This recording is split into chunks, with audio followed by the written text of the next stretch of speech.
Hi and welcome to the vlog. I'm Tova, this is ParentXP. Tonight I'm sitting here wrapping presents. I've got paper everywhere, I've got ribbons everywhere, I've got presents everywhere, and I'm going to start answering your questions. I did ask if you wanted a Q&A vlog and I invited you to ask questions, and so many of you replied, which is wonderful.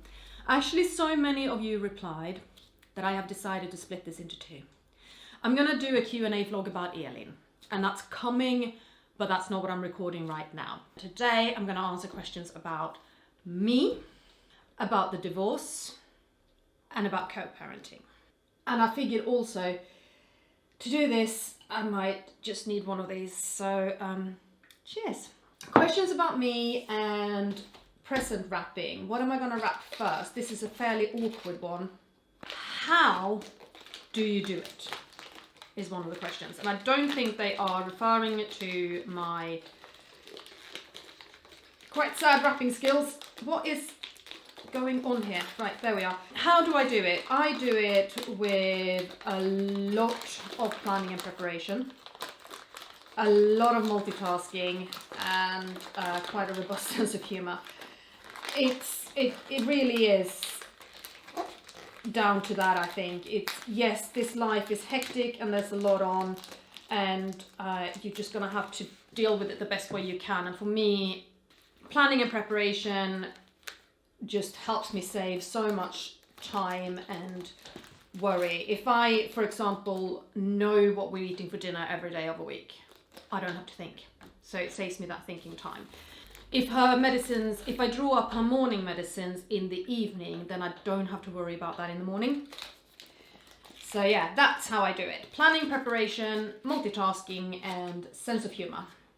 Tova, what does ParentXP mean? Okay, ParentXP. Parent means parent.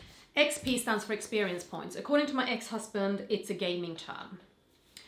I initially considered calling my YouTube channel Mum Level Up, but at the time I was still together with my husband and we were doing this together.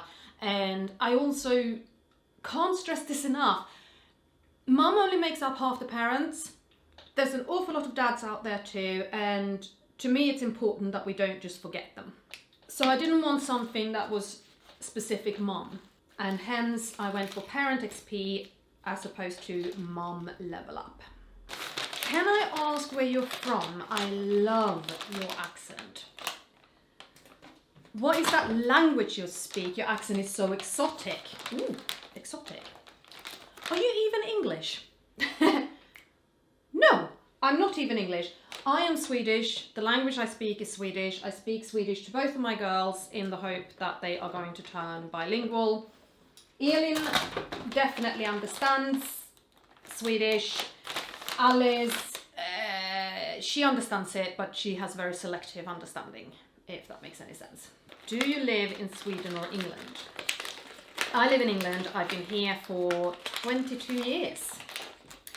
So it's quite some time, and I'm very much settled here in the UK, and probably will stay for quite some time longer.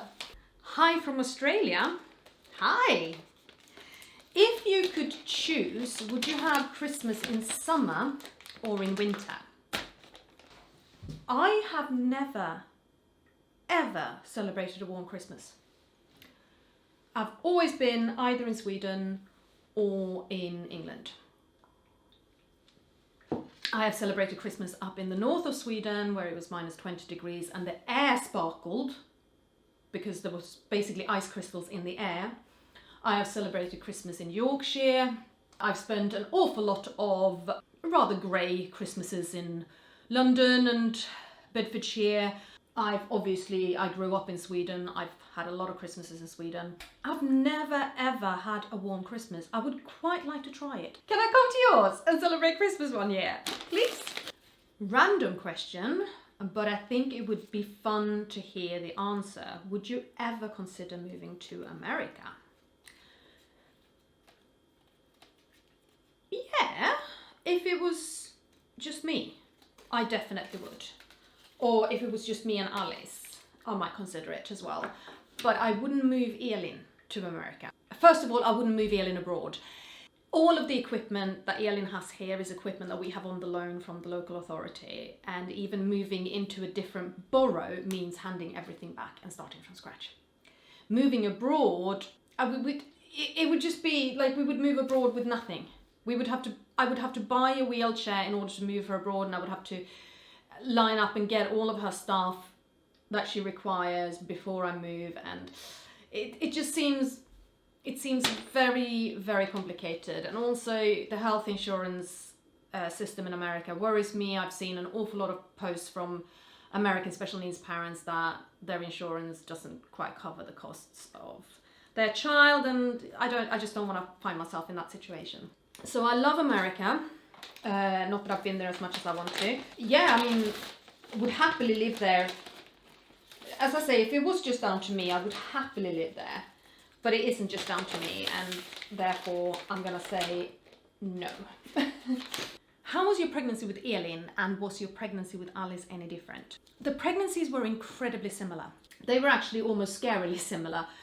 And I can explain why that was scary, but it was basically down to the fact that with Elin, I was pregnant with a healthy baby all the way through, and then Elin was born, and all of her brain injuries are caused by birth injuries.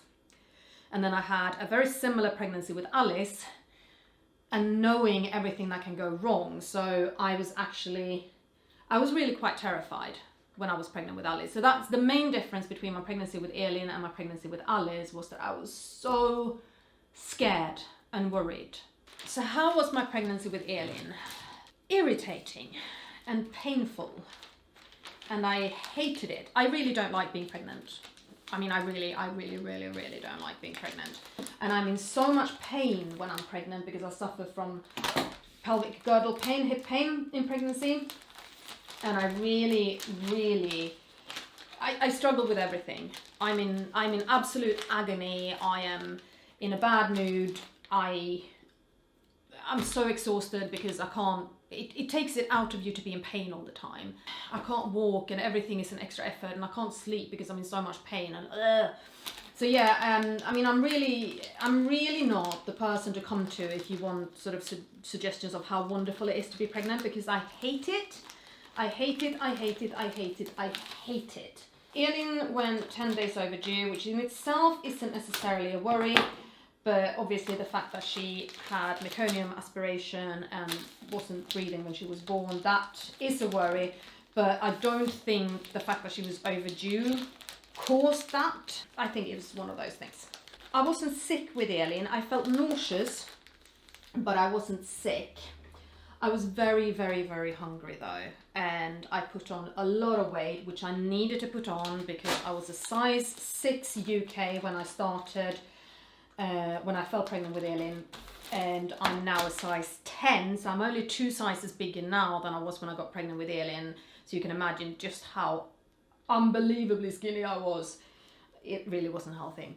With Alice, I didn't put on as much weight, but I was much bigger to begin with, so I think I ended up at roughly the same final pregnancy weight. I don't know exactly, but it would have been roughly the same. I was nauseous with Alice, but again, I wasn't actually sick. But yeah, I was exhausted and miserable, and I was hurting throughout. Elin was an emergency C-section, as was Alice. Alice, we tried a real birth. At the very end of my pregnancy, I switched hospitals because I wasn't happy with how I was treated and approached at Bedford. I felt like they weren't taking me and my worries and my wishes seriously. So I transferred to Luton, which is the hospital that saved Elin's life, and I got this wonderful consultant at Luton who fully understood why I wanted to try to give birth. She said, if you go into labour before your due date, I will let you try. And I did go into labour before my due date, and I got to 9 centimetres and I stalled because Alice was sunny side up. So that's when we pulled the plug and did an emergency C-section on Alice as well. So both of them are emergency cesarean sections, but for very, very, very different reasons. And Alice was 12 days early. Yeah, Elin was 10 days late and Alice was 12 days early. I much prefer Alice's way of doing this. Did you have any cravings? Now here is actually a difference between Elin's pregnancy and Alice's pregnancy. I did have cravings when I was pregnant with Alice.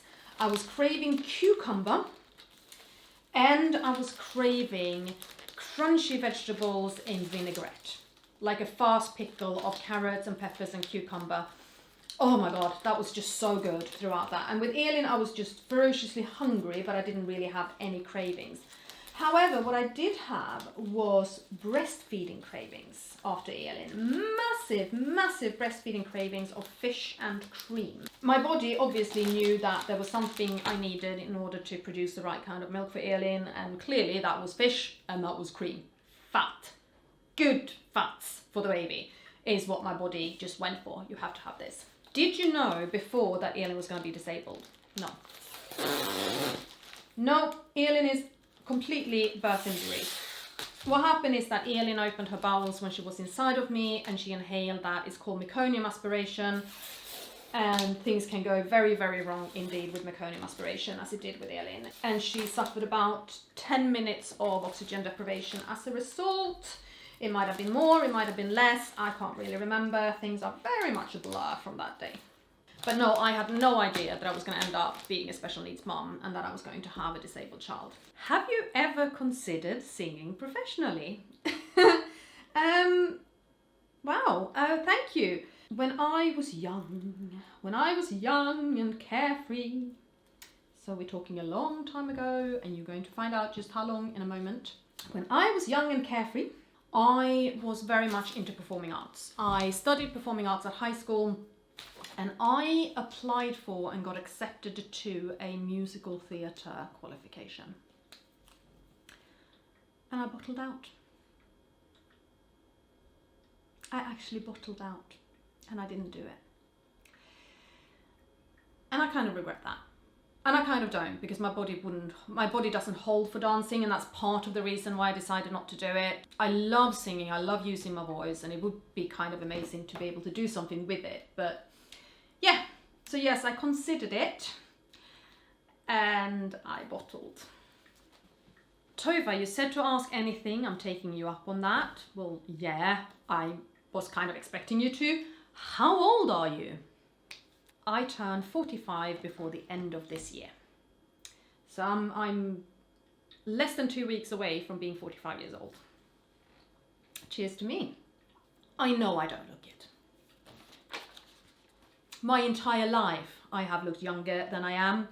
This will amuse you. Last year, it was a week after my 44th birthday, I went to Aldi, I bought some cider, I got ID'd. That's how much I do not look my age. What are you gonna do? It's those Viking genetics. We look good. What can I say? How old are your girls? Elin is 8. She's a summer baby, so she's approaching 8.5. Alice is 4, but she's a winter baby, so she turns 5 in January. What's your favorite place to go for the day with each girl? The answer is the same. It's Harold and Odell Country Park. I love Harold and Odell Country Park. I just think it's such a wonderful place to go, and people are so lovely, and I just find it such a good place for Alice to run around, and Elin really enjoys the fresh air, the walk around the lake. It's great for her. Harold and Odell Country Park. If something were to happen to you or your ex, have you made arrangements for where the girls would live, etc.? No. That falls under the category important paperwork, and it's a huge anxiety trigger for me. So I haven't. I know it needs to be done. It's on that sort of eternal to-do list, and I kind of panic every time I think about it. So, no, moving on, swiftly, please. Does your ex become as feisty as you do when it comes to hospitals and doctors and what she needs? Oh yes. Oh yes, particularly when it comes to education. I mean, feisty, but he's a qualified primary school teacher, and he is incredibly good when it comes to things like Elin's EHCP and what kind of things that we can expect from school. So yeah, he does become quite feisty, and he has some rather strong opinions about certain doctors as well. An area where he particularly becomes feisty is when it's home time from hospital, because that drags out. It always takes forever to get discharged from hospital, and he's very good at speeding that process up.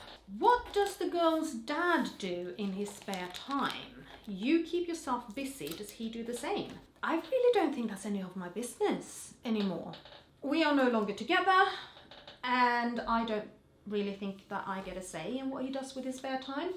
Based on what I know of him, I would say that he's not staying quite as busy as I do. But I also know that lately he started being quite sociable on his free weekends, going out and seeing friends and that kind of stuff, which is, I just think that's great. Why not? You know, he finally has the chance to do it, so make the most of it, I say. But no, I don't actually think what he does in his spare time is anything that I really have the right to pry in. Are you happier now that you're divorced? Yes. I am not happy that a divorce became the end result, that's the way our relationship went. I'm not happy with that, but yes, I am happier now that I am divorced. May I ask why you and your ex separated? This one's difficult. There are an awful lot of aspects around why our relationship went the way it went that I am not discussing publicly. I have agreed with my ex-husband that I'm not going to. They're not for public consumption. They're not for sensationalist kind of, oh, kind of thing. So there's an awful lot of aspect as to why we separated that I'm not going to discuss, because I respect him and I respect his wishes in the matter. I can sort of only touch on certain aspects around me in this. So I can give you a little bit of an insight into my thoughts, my reasons, and I am also going to say that I suspect strongly, based on things that he has said to me, that his perception of how matters went is very, very different from mine. You're getting a quarter of the story, and it's my quarter of that story, if that makes any sense. The dynamic between us really changed, and I wasn't happy with how that dynamic changed, and I felt that I was communicating what I wasn't happy about, and that it sort of fell on deaf ears. Particularly the last few years, I felt that pretty much everything in our relationship was down to me, that I was working full time, and I was running the vlog, and I was planning the family things, and I was managing all of Elin's stuff, and I was managing all of Alice's stuff, and I was managing our social life, and I was managing our dates, and I just felt like everything piled on and became my responsibility. I used to be a project manager at work, and it's quite possible that I took this project management style with me home, and I don't think that was particularly healthy, because I fell into a bad pattern of project managing my husband, which you just shouldn't do. Like, you shouldn't. And he fell into a bad pattern of allowing me to do that. And so the dynamic between us wasn't very healthy. Personally, I feel that I was the only one who was trying to work on things, and that I was fighting for my marriage for a very, very long time, and that I was fighting alone. But again, that is my perception. I'm quite happy to admit that, especially the last few years, I said and did things that weren't particularly kind and weren't particularly helpful. As did he. It is never one person's fault when something goes wrong between two people. We are both at fault for a lot of things that happened. I am gutted that our relationship went the way it went. We have gone through so many difficult things together, including having a disabled child, and I always swore that there was nothing so difficult that he and I couldn't go through it together. But ultimately, in the end, I felt that we weren't in things together. I felt that it was me. Does that kind of answer that question? A bit. So yes, I am happier now that I'm on my own. but that is based on how things were the last few years. If things could have remained the way that they used to be when we were good, then I would be much happier within that marriage. Will you get full custody of the kids, coupled with, why are your kids not with you? So a lot of you who do watch this regularly know that officially the girls live with their dad. But you also know that we kind of split the childcare 50-50, which in many ways we're not really supposed to do, because they live with him. He is a stay-at-home dad, he is the main carer. They should be with him more. I am trying to start a business and trying to make a living, but I have them quite a lot. Will I get full custody? No. No, why would I want to do that? That just seems ridiculous. Can I do the feminist rant? Do you want a feminist rant? Get ready for this. Why is it always women who are supposed to stay at home with their kids and supposed to be the main carers? Why is it women who give up their careers?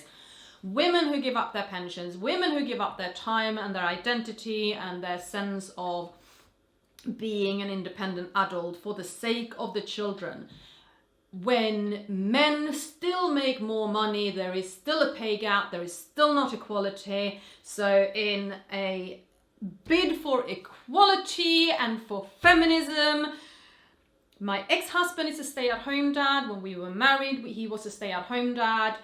And I was the one who was out working, I was the one who was making money, I was supporting the family, and that was going to be the arrangement when we separated as well. Sadly, I lost my job, I was made redundant, but I'm now trying to start a business. Why does it have to be the woman? Why do they don't have to be with me? He's a great dad. He's a fantastic dad. They love him.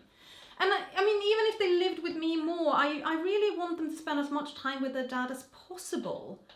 He's a rather important part of their lives, and he loves and adores his children. Why should I take that away from him?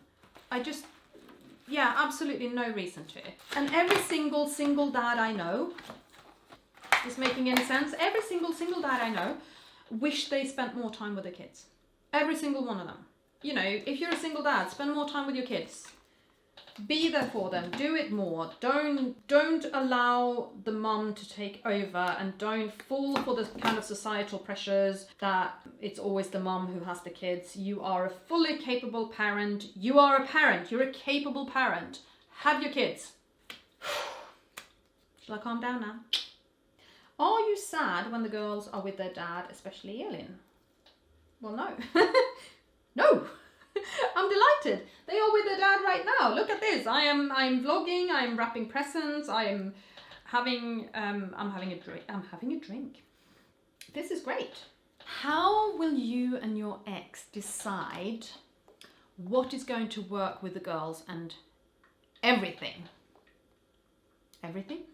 The life, the universe, and everything. How will you and your ex decide what is going to work with the girls and everything? When it comes to the care of Elin, we are very much in accord. We very much feel the same way. And this is an area where no matter how ugly and toxic things were between us, we were always in absolute agreement of matters surrounding Elin's care. For example, Elin's upcoming hip surgery, I didn't feel like doing both of her hips was really a good idea, and neither did he.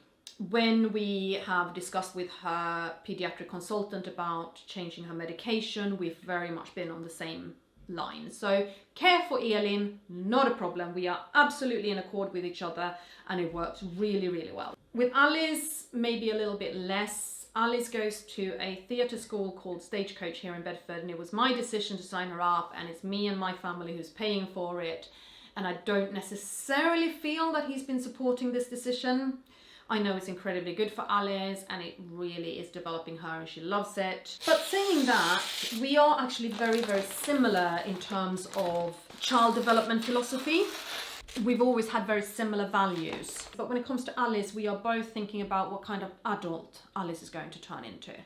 It's funny because we're both extremely intellectual, we're both very well educated, we both have a background in working in education, but we're quite chilled about school. And that's not to say that we don't think that school is important. We really do. But I think we sort of recognise that school is not the be all and end all, and that what you do in school and what you end up doing later in life don't really have much to do with each other. My degree is in education with a focus on special needs education, believe it or not, and English language and linguistics. Now, my English is pretty darn good for not being a native speaker, and well, I have a special needs child, but I was working as a project manager in financial intelligence in the city. Like, my degree has got nothing to do with what I was doing for a living. And it's got nothing to do with vlogging and running a social media presence. Could you do the meaning behind the girls' names? Yes, I can. Elin's full name is Elin Iduna. She has this particular name because my great-grandmother, her mother and grandmother were all called Elin. So we had three generations of Elin, and then we had 3 generations without Elin, and I named my daughter Elin, so we brought that back into the family. Elin is a Swedish version of Helena, the Greek name Helena, and it means light or glowing. Her middle name is Iduna. Iduna is a version of Idun. She is the goddess of youth in Viking mythology. She is the one who has the golden apples of immortality that the gods eat of and therefore remain there. They keep their youth and they stay immortal. So that's Elin's name. Elin very nearly got the middle name Margareta, Swedish version of Margaret, which is my middle name, but I kind of hate it. And this is the point where my relatives scream. Margareta is a family name in both sides of our families. We are all called Margareta. It goes in generations, and I really don't like the name. I don't like it. I don't like it. I'm sorry, but I don't like it. So I decided to break tradition and not name my child Margareta. So instead she got Elin Iduna. And then Alice. The name Alice means of noble heritage, but it also means light. So both Elin and Alice mean light. Alice is an English and French version of an old medieval name, Adelheid. And Alice got her name. We had 3 potential names. We had Alice, Astrid and Heather, and we let Elin choose, and she chose Alice. Alice's middle name is Linnea. Linnea is a tiny little pink bell-shaped flower, and it was named by the Swedish botanist Carl von Linné. He named it after himself, after his family name, and it means flowering. So that's the meaning of the girls' names. Oh my god, that's the last question, and time goes fast when you're having fun. So this was the Q&A about me, moi. I am kind of I'm impressed. You guys have been really quite respectful with these. I thought I was going to get some much more personal and kind of probing questions, but no, I didn't. So I might even dare to do this again. Subscribe to my channel if you haven't already. The next Q&A vlog is coming in a few days' time, and it's all about Elin, about her conditions, about her epilepsy and seizures, and about her feeding. So I'm going to pull all of that somehow together into one vlog. I still have baby video of Alice coming, and videos of Elin and Alice together when Alice was a baby. And oh my god, what else have I got? It's already the 18th of December as I'm recording this. We've done pretty well. And it's obviously not going to be the 18th when it comes out. It's going to be the 20-something forever when this comes out. I have no idea really. But Vlogmas so far is going well. So thank you, and thank you for supporting my Vlogmas. I really appreciate it. Thank you for the questions. Keep those questions coming, and I might collect them for another Q&A video in the future. Thank you. Bye.